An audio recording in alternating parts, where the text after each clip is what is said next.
Hello everybody. I'm going to start with the boring stuff first. If anyone hasn't turned off their phone, could they please do so? That would be great.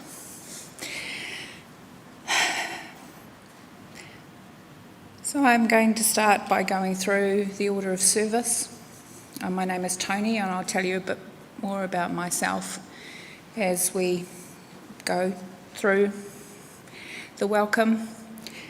So today I will be doing the welcome and the opening words, followed by a eulogy by his granddaughter Brooke. We will sing a hymn, How Great Thou Art.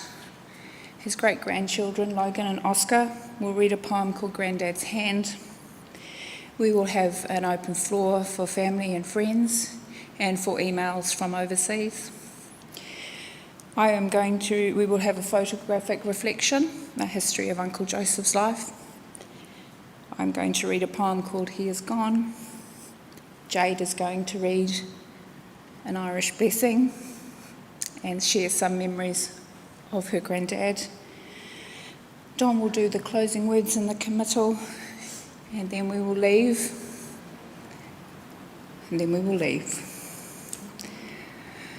Firstly, I'd just like to say good afternoon, or good morning, or good evening, wherever you are watching this right now over the internet. On behalf of Auntie Gail, Shannon, Brooke, Jade, Logan, Caden, Oscar, Sydney, and Indy Rose, I welcome you all and thank you for coming, either in person or via the internet. We are here today to share memories and celebrate the life of Joseph Robert Fulton. Although this is both a sad and difficult time, we must also acknowledge the happiness and laughter that Uncle Joe brought to each and every one of our lives. Remember, he was a Fulton after all, and anyone who spends time with a Fulton knows that at some point you are going to have a laugh. And that's just the way it goes. I would like to acknowledge his sisters, Sadie, Adeline and Wilma, and all our relatives in Northern Ireland, including my sister Nadine, who could not be here in person today. We remember the loved ones that have gone before Uncle Joe, and we think about their presence here today. My name is Tony Fulton. It's a name I'm very proud of. And I have had the privilege of being this fine gentleman's niece and the daughter of his beloved brother Andy. The pair of them were like peas in a pod, giggly peas that could send themselves into a fit of hysterics at any given moment. And mostly you wouldn't be able to understand them because they started talking this giggly language that would just send them into bigger fits of laughter. My father passed away in 2002, and my Uncle Joseph has remained my earthly connection to my dad since that time.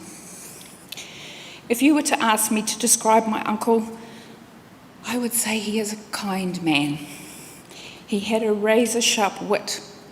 He was the quintessential gentleman and family man, and always loyal to a fault. Qualities instilled from his upbringing in Belfast that continued throughout his life, both in Auckland and in Papamoa. The last few years were at times difficult for Uncle Joe as the Alzheimer's took its toll. However, the essence that was Uncle Joe was often clearly able to be seen. Before I hand over to Brooke, his granddaughter, to give the eulogy, I want to tell a funny story. It was a favourite tale of both Uncle Joe's and my dad's. They went back to Northern Ireland on a couple of occasions, and they stayed with my Auntie Wilma. They had been over to visit their sister Adeline, and on the way back had got very confused in the dark, because anyone who's ever been to Belfast will know all the houses look the same. So they went into the house. They put their coats on the, on the stairs. And then this woman came down the stairs looking at them. asking what she could do to help them. Well, they were pretty mortified because it wasn't their house. So they went back to Auntie Wilma's in fits of laughter. And they laughed about it for years afterwards. Auntie Wilma went and saw the nice lady and apologised, and she said she didn't know who was more shocked, them or her.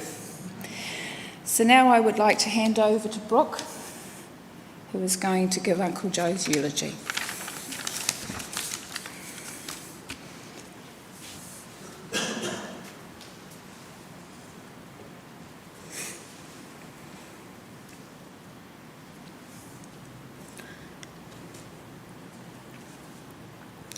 Joseph Robert Fulton was born at his home on the 2nd of October 1938 in Belfast, Northern Ireland, to his parents Martha and Andrew Fulton.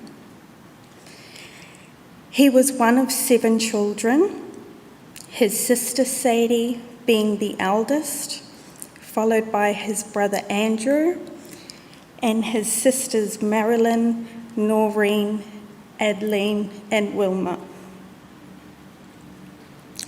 Joe always spoke so fondly of his childhood back home, particularly the loving relationship between his mother and father, which filtered down to all of the children.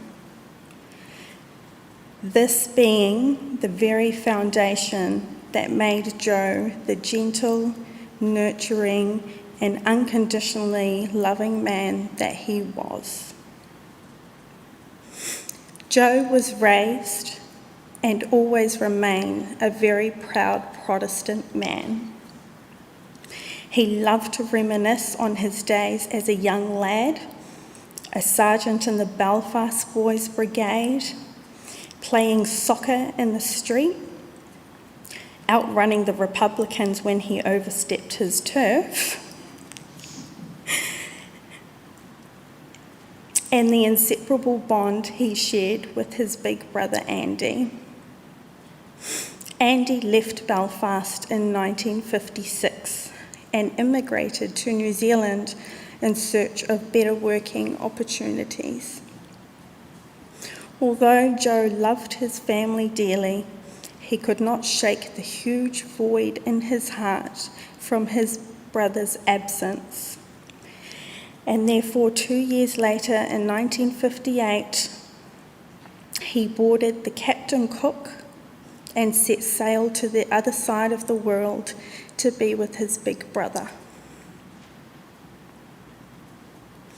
Shortly after Joe's arrival into New Zealand, he and his good pal Tommy DeFanny were wandering down Queen Street in Auckland, where they made their way into a retail store. And there he met Gail Turner, who fell victim to his Irish charm and witty gift of the gab.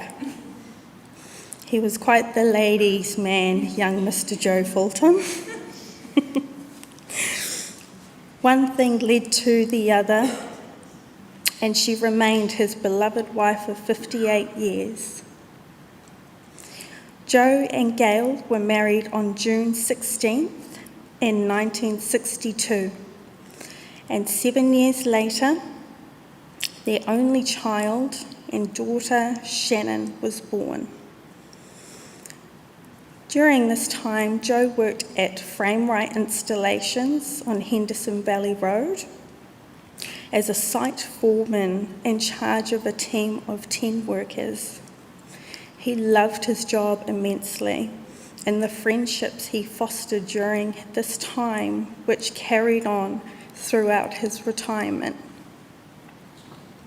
From this point on, I will refer to Joe as Grandad, as that is who he was to me. Throughout my entire life, my granddad has been my soulmate, my steady hand, and the person who I have loved like no other.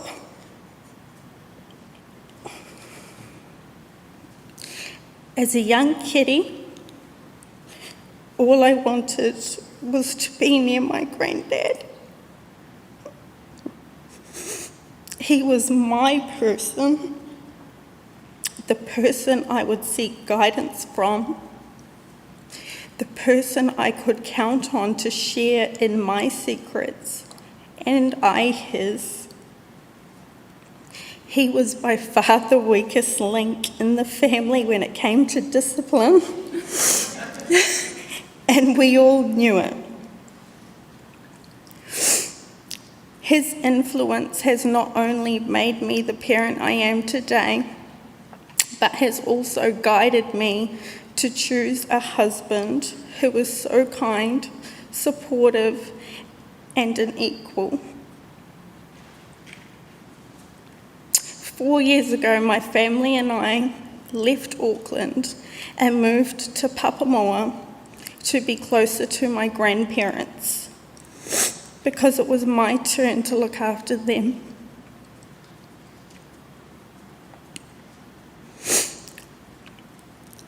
I have watched them love and nurture my children like they did me, and Granddad's legacy will forever echo through their lives, and so forth. I would visit Granddad and Nana several times a week, and Granddad and I would often spend our Fridays just being at his favourite place, walking on Papamoa Beach. In recent times, it really broke my heart to see the insidious grip that dementia had on him, and his past memories became his biggest source of joy. I will continue to do our Friday walks at your favourite spot, Granddad. Only this time it will be you holding me up and pushing forward, not the other way round. Although your soul longed to fly free, my heart was nowhere near ready, and I am broken. It brings me comfort knowing that you are free and have been spared your pain and suffering. I will keep my promise to you, and I know you will keep yours to me. There is a song that Granddad used to sing to me each night as he would walk me to sleep on his shoulder, as well as my mother, my siblings, and his great-grandchildren. Now it is my turn to sing him to sleep. I will not sing, as I cannot sing to save myself, but I would like to share the words with you all. Come, come, beautiful Eileen, come for a ride with me, over the mountain, down by the fountain, down by the sea with me. Don't be unkind. Please change your mind, and we'll drive to Castle Bar. For you there's no danger. On the road I'm no stranger. Jump up in my old chanting car. Good night, my darling Irish gentleman. I love you so.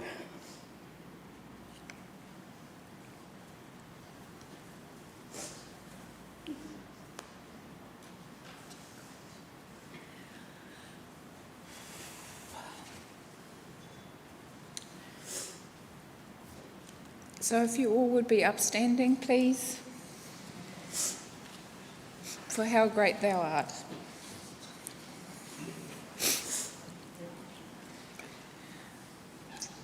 The words are in your thing.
don't think any of you are getting a recording contract.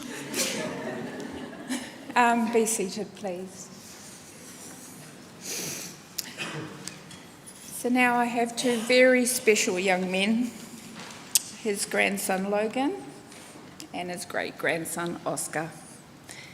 They are both a great joy to him, and they are going to read a poem called Grandad's Hand. If I can get this microphone down low enough. You can't, they won't be able to hear you, so you have to try and... When I was just oh my god, that's loud.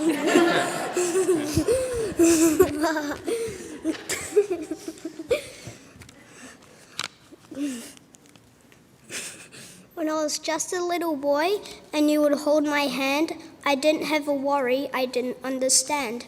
As I got older and learned to stand up on my own, sometimes I felt scared and I felt all alone.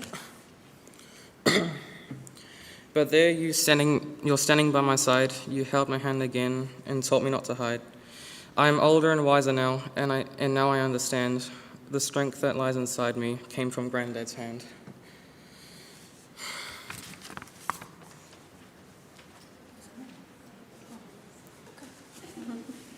Thank you.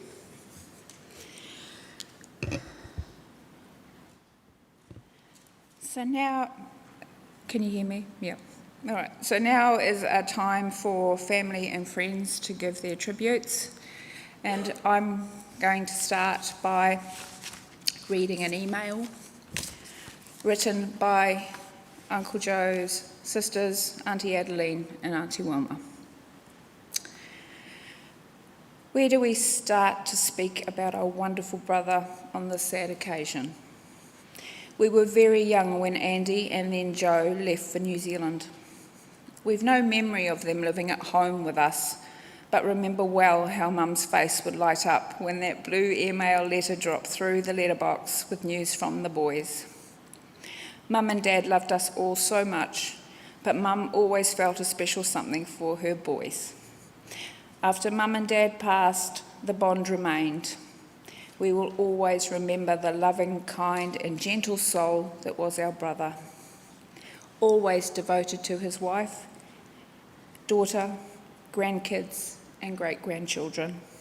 They were his world. We'll always remember his sense of humour and his dry wit, rooted in his Ulster heritage. When he did visit home, it was a time of warmth and laughter. The thousands of miles between us could never break our bond, and neither will his passing. Till we meet again. Now I think it's my cousin Shannon.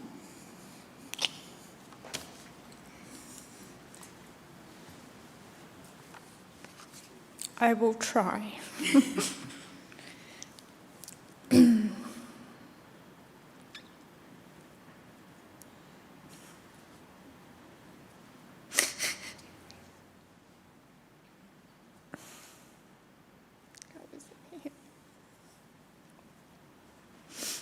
I will always love you, Dad, for the guidance, comfort and encouragement and unconditional love you gave me no matter what. You have been more than a dad to me growing up. You have been my playmate, hero and my number one supporter no matter what. I cannot thank you enough for the constant love and support you showered upon me all through these years. It meant everything to me. When I look back at all the beautiful moments I had with you, I want you to know it made my life better. Dad, I will miss your amazing sense of humour so much. Your humour has seen me through many trials in my life. Your way of dealing with things, good or bad, with humour is what people often see in me too. You were the funniest person I have ever known. You were my tower of strength. I can never thank you enough for being an amazing example of what a true man should be. I remember as a wee girl, you would lay down next to me every night and tell me stories and tell me about your life growing up in Northern Ireland too. I was always so fascinated hearing about it all. You adored and loved your homeland and your beautiful family. I also remember my dad and myself having an absolute love of horror movies. Mum would have marching meetings often on a Sunday night, and I would pretend to be fast asleep in bed until we heard Mum leave in the red Cortina car. Then Dad would yell out, "Coast is clear, kiddo." I would then run into the lounge, snuggle into my dad, and we would watch the Sunday night horrors. Dad and I loved our horror movies. Once we heard the Cortina coming back down the street again, Dad would say, "Quick, kiddo, back to bed." So I would sprint to my bed, jump in, and pretend I was fast asleep. I remember as a wee girl, he would always come and support me at my dancing competitions. He would tell me after my dances how amazing I was, kiddo. To be honest, I could have literally fallen flat on my face, and my dad would have said what a brilliant job that was. I often was late home from dance classes, and it was rather late to do my school homework. So my dad would write all my homework answers out, and then the next morning I would get up and I would copy the work he did. I looked very intelligent at homework, but failed miserably at school tests as my dad was unable to sit them for me. My dad, when I was at primary school, would sneak wee notes into my lunchbox, wishing me a great day and telling me that he loved me. When I arrived at the hospital early hours Sunday morning, I held my dad's hand and told him I had arrived. He opened his eyes, looked at me and held my hands tightly, and he says, "Oh, kiddo, you made it." He asked if I was okay and if I was happy, as life is too short not to be. I told him I was happy and I will be okay. I then said, "I love you, Dad," and you replied as you always did, "I love you too, kiddo." Then he closed his eyes, and that was the last words he spoke. My life will never be the same without you, Dad. I feel something has died within me, in myself too. I will look forward to seeing you again one day so we can have laughs like we used to. Thank you for being the most nurturing, warm-hearted, thoughtful granddad to Brooke, Jade and Logan, and for your 4 great-grandbabies. Logan wants so bad to make you proud of him and strive to be the loving, caring man you are, and make you proud of his military school he is going to next year. Caden, Oscar, Sydney and Indy Rose will continue to be reminded about what a wonderful man you were and all the good you did for everyone. You have gone over and beyond for your family, making sure we are all okay. You were so respected and loved by all your workmates at all your jobs, and some even cried when you left to retire. You truly touched so many lives, Dad. I love you, Dad. Your great-grandbabies will learn what a wonderful great-granddad they had. Your legacy will live on forever. I love you, my darling Daddy. I will miss you every day, and thank you for letting me be your baby girl. Love your kiddo.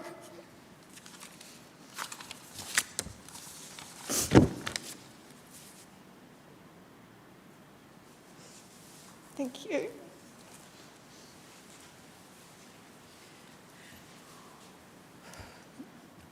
I would like to now open the floor to anyone else who would like to share thoughts and memories of Uncle Joe.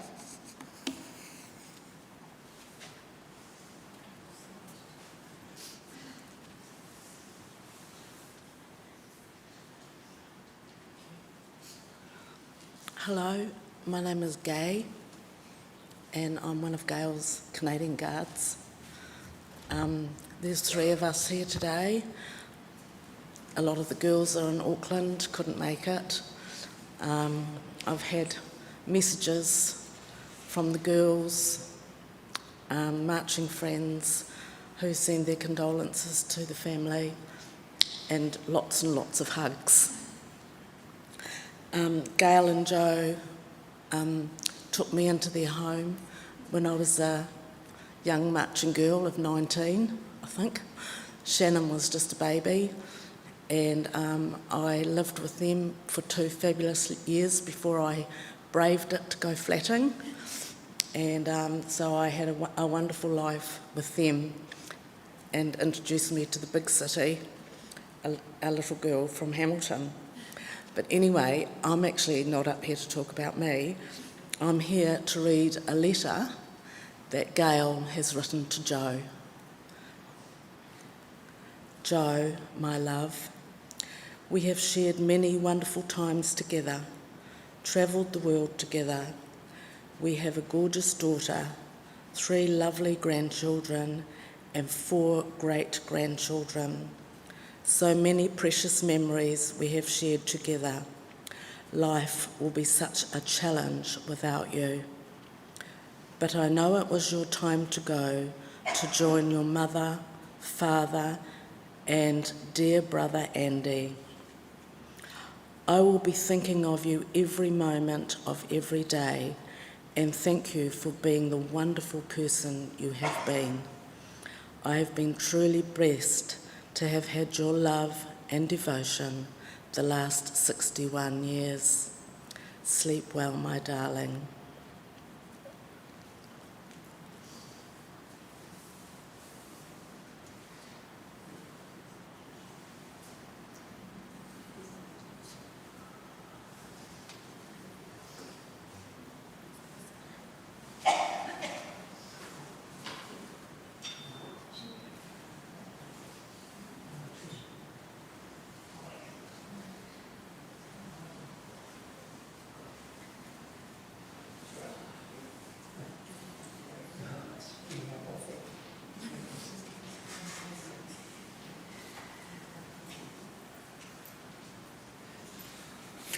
Sorry about that.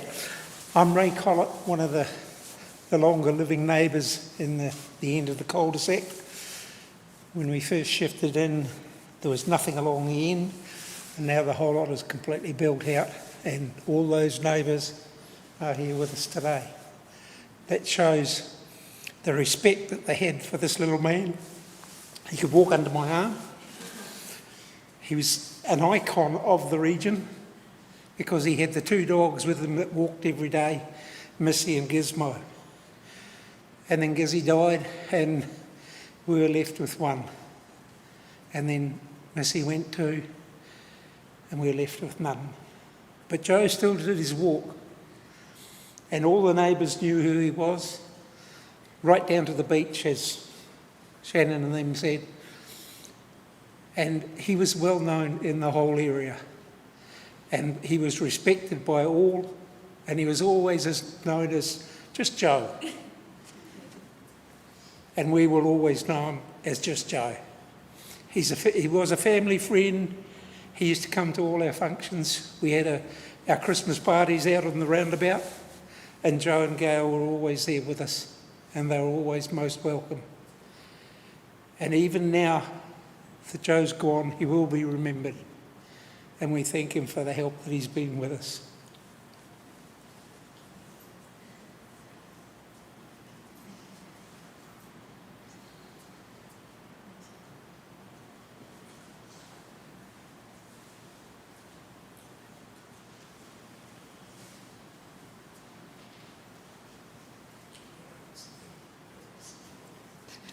Hello everybody, my name's Jackie Carson. I'm a long-time family friend of the Fultons. Uncle Joe, to me, was often a saviour. Shannon and I would have many hours practising in the garage downstairs, and our saviour was Uncle Joe. He would often come in and call us out for a bounce on the trampoline or just a walk around. He was also a great shopper. Shannon and I would often have a shop that we made him firstly go and buy all the goods for, and then sell them at 3 times the price, and he was the only customer. But he bought every single one of those items. He was also watched a number of shows and beauty pageants that we would put on and be forced to judge, and he would never choose a winner. We were always joint winners. Also, all the wonderful concerts and competitions and years of travelling around.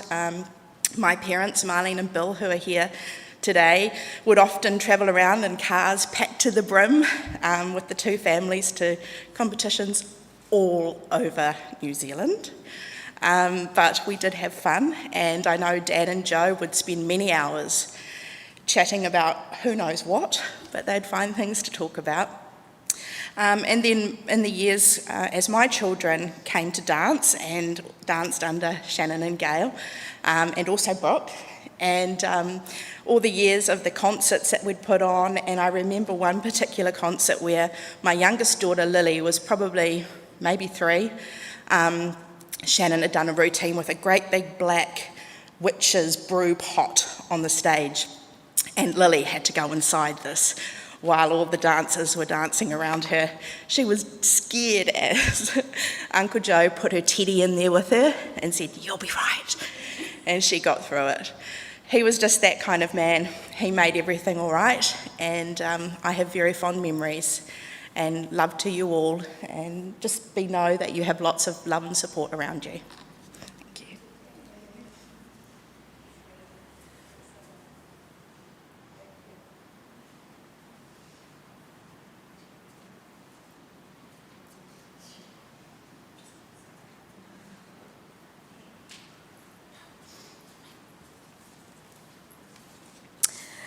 I'm going to read an Irish blessing for my granddad.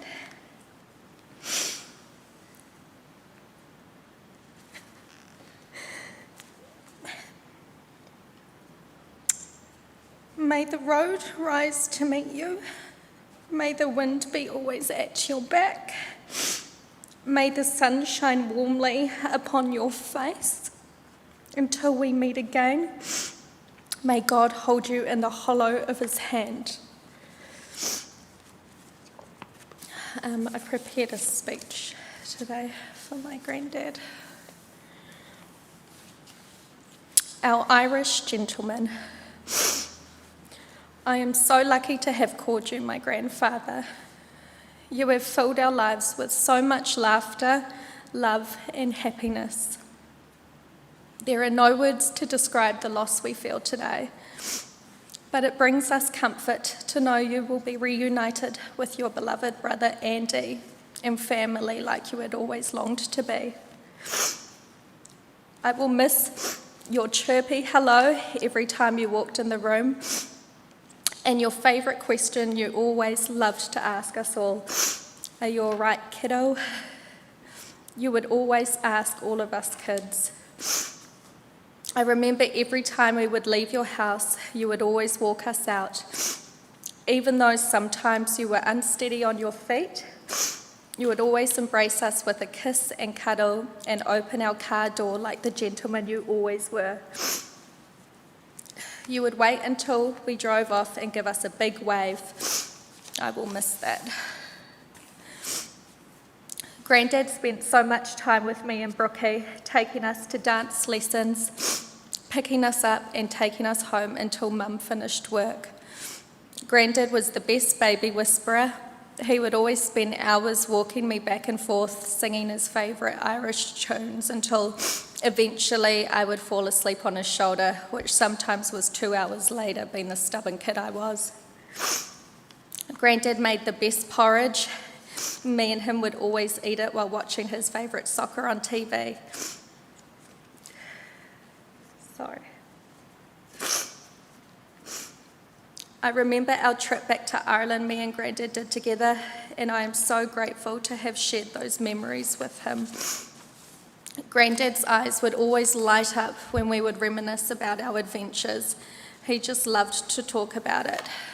I remember the time me and Granddad were staying in Hong Kong and had a beautiful 3-course meal at a restaurant next to our hotel we were staying at, only to walk out and forget to pay. I think we only got halfway up the main city strip until a Chinese restaurant manager came running after us in a panic, speaking in Chinese to Granddad. Now, Granddad being the Irishman he was and the Sky being Chinese, the language barrier was somewhat difficult. But little Granddad finally realised we were both chuckling the whole way back to the hotel. He couldn't believe it, but made light of the situation, being the jokester he always was. Granddad had the best humour. He would also talk about our trip to the castles in Ireland and how much he enjoyed seeing them. He would laugh all the time when we went to the parades and saw the bonfires on our trip. Granddad would always talk of how he would love to do one last trip. Even though we won't be doing it together, Granddad, me and Brookie promised to do it in honour of you. Thank you for being the best granddad to all of us kids. We couldn't have been blessed with a better man and role model. I hope we all grow to make you very proud, and I will always share your stories with the kids. You're gone, but you will never be forgotten. You had such a big heart. Our beautiful little Irish angel, I love you so much. Love your kiddo, JD Pops.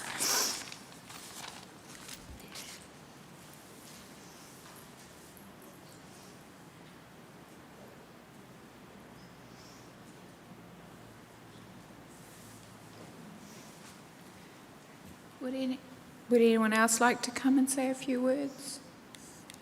No pressure. Okay. Thank you, everybody. That was beautiful. Made my mascara run. So now we are going to have an episode of This Is Your Life, brought to you by Joseph Robert Fulton and all the people he loved and who loved him. Take it away.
Someone seems to have taken more paper.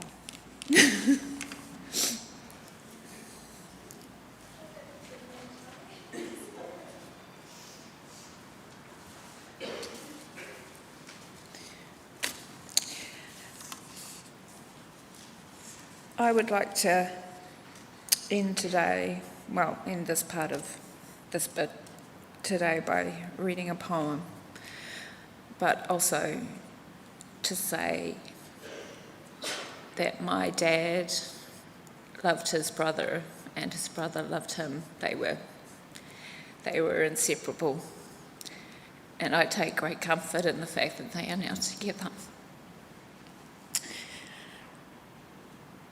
You can shed tears that he is gone, or you can smile because he lived.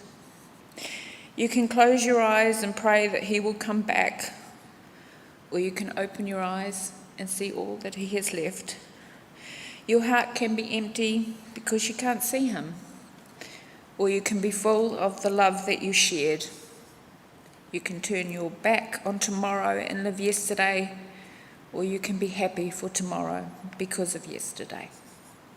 You can remember him and only that he is gone, or you can cherish his memory and let it live on. You can cry and close your mind, be empty and turn your back, or you could do what he would want. Smile. Open your eyes, love, and go on. Love you, Uncle Joe. And now Don will come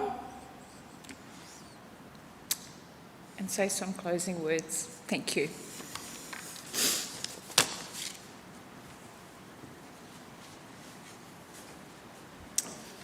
Good afternoon. Good morning to those in Ireland. It's my privilege to be here with you. I'm Gail's funeral director and I'm a celebrant as well, but I think we need to give this lady a group hug. And the only way of doing that in a group is give her a round of applause. I think she's done a wonderful job. It's not easy. It's not easy to be up here as a public speaker, and it's not easy when you're a niece. Wonderful. Well done. I met this lovely family on Monday, and Brooke mentioned about Joe being a ladies' man. Well, I was a solo male with 5 very strong-willed ladies that morning, and that was wonderful. Gail even said the other day she thought she might have even been a little bit bullied, but I don't think you could bully Gail. You'll be very pleased to know that when I transferred him from home, we paused at Papamoa Beach on our way here to the chapel. There are 4 things we've been doing today, this morning for those in Ireland.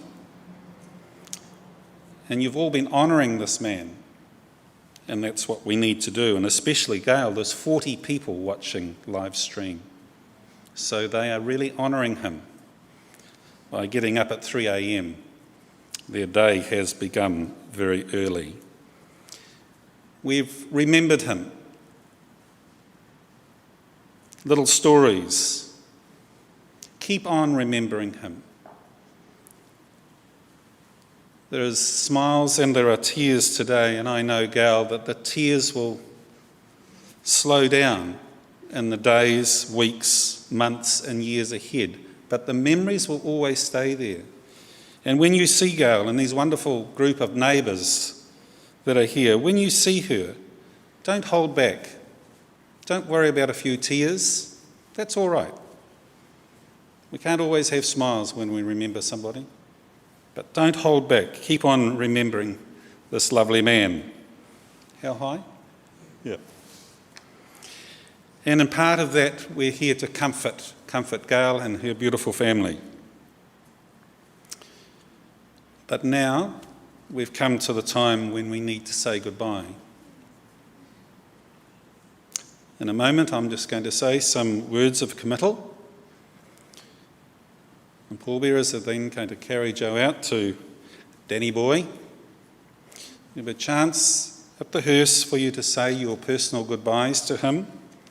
It is quite cold out there, so we won't We won't dawdle too long. The hearse will quietly drive away, and then you're invited to come down for a cup of tea. You just come, I'll guide you, I'll be here. Come down, and the reception lounge is out here, and Gail would love you to come and have a cup of tea and some food and refreshments. It might be breakfast time in Ireland, I'm not too sure what they'll be doing over there. Maybe a little bit of Irish whiskey, who knows. There are some little memory cards at the back here. I'll bring those through to the reception lounge as well. You can go, and the girls would love you to write a little note. And I'm sure you'll be receiving lots of emails from overseas, Gail, in the coming days.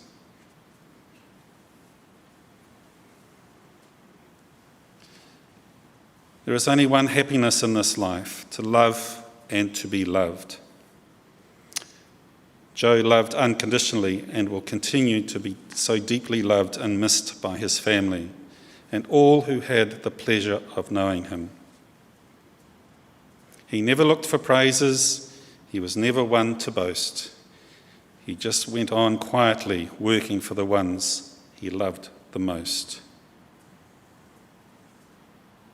Say not in grief he is no more, but in thankfulness that he was. Would you like to join with me and stand?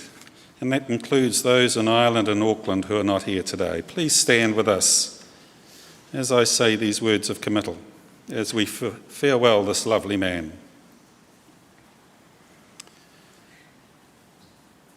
A great sadness at Joe's death, but certainly boundless gratitude for his life. We now tenderly and lovingly commit Joseph Robert Fulton's body to be cremated. Ashes to ashes, dust to dust, but his spirit lives on, both within and amongst us, and the memories he leaves we will cherish. In grief of Joe's death, we now say a final farewell and give thanks for his life. And now let us go into the world glad that we have loved, free to weep for the one we have lost, free to hold each other in our human frailty, empowered to live life as Joe did and to affirm the hope of our human existence.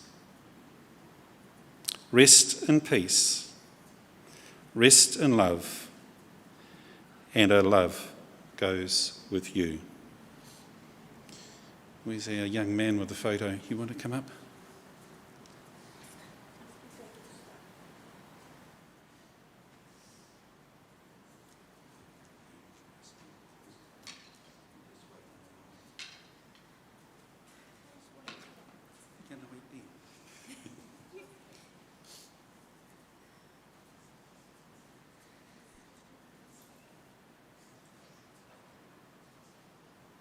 Oh, Danny boy, the pipes,